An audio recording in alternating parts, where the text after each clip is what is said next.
Hey everybody, Luke Moore here from Gainesville, Florida.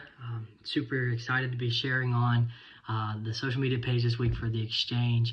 Wonderful podcast. Dr. Lorraine does a great job. I've listened to like a number of episodes the last few days and just excited about what God is doing there.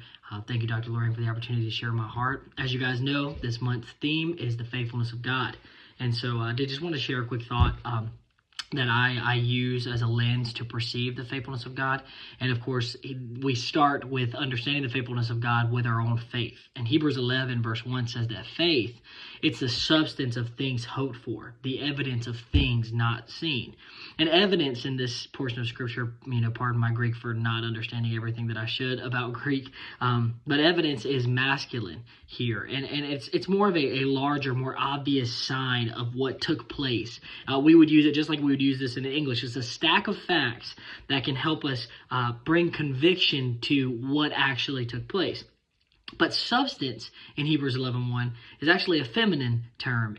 Substance is used in the Bible to describe things in detail, to describe the smaller or more particular, deeper pieces of a thing or a person's possessions. And so we would mention like the treasures that are in the temple of God. Later, the Scripture talks about the substance of the things that are there. It's the smaller pieces.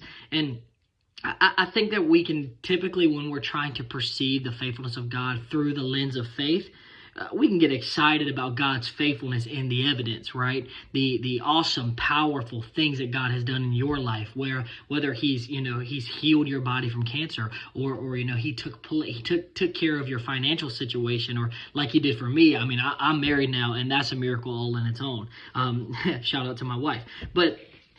Sometimes I think we're challenged when we're forced to view the faithfulness of God through the lens of faith, the part that is about the substance, the details of it all, the smaller, more particular steps of the journey. And the truth is that it's easy sometimes to say, God's been so faithful to me. I have this, I have that, I've been there. God has done this and that for me. But it's not always as easy to discuss the details of how those things took place. We can have faith in the powerful moments where God has shaken the heavens and we're just seeing the miraculous. But what about the still small voice moments when God had to find you when you were struggling and say, hey, I've got your back? Paul says this in the New Testament. He says that he who has begun a good work is faithful to perform those things until the day of Jesus Christ. But then in the next scripture, Paul says, and by the way, I'm writing this letter to you from prison.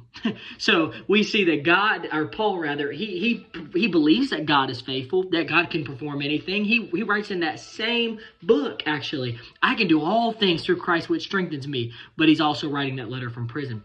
And what we can understand is that if we want to perceive the faithfulness of God through our lens of faith, we don't always just need to think on the things that are miraculous and powerful and so large, the evident signs that prove to everybody, hey, God's been faithful. But most of the time we can discover and believe and understand the faithfulness of God in the details, the substance, you see my big car, the evidence, the thing that I just was blessed with, the truck that I'm driving that I don't deserve. But what you don't know is that I was dealing with a vehicle that was breaking down every 5 miles. You see that I'm healed from cancer, but you don't know what it was like to go through the chemo. That's the substance. That's the little details of what God has done that brings us to the understanding that God is faithful in every situation. So I just want to encourage you this week. View the faithfulness of God not only in the things that He has done that are platform worthy, that are microphone worthy, but also the things that you tell people in private that really convict people of the faithfulness of God. I love y'all. God bless y'all. Take care. Praying that God will show you His faithfulness.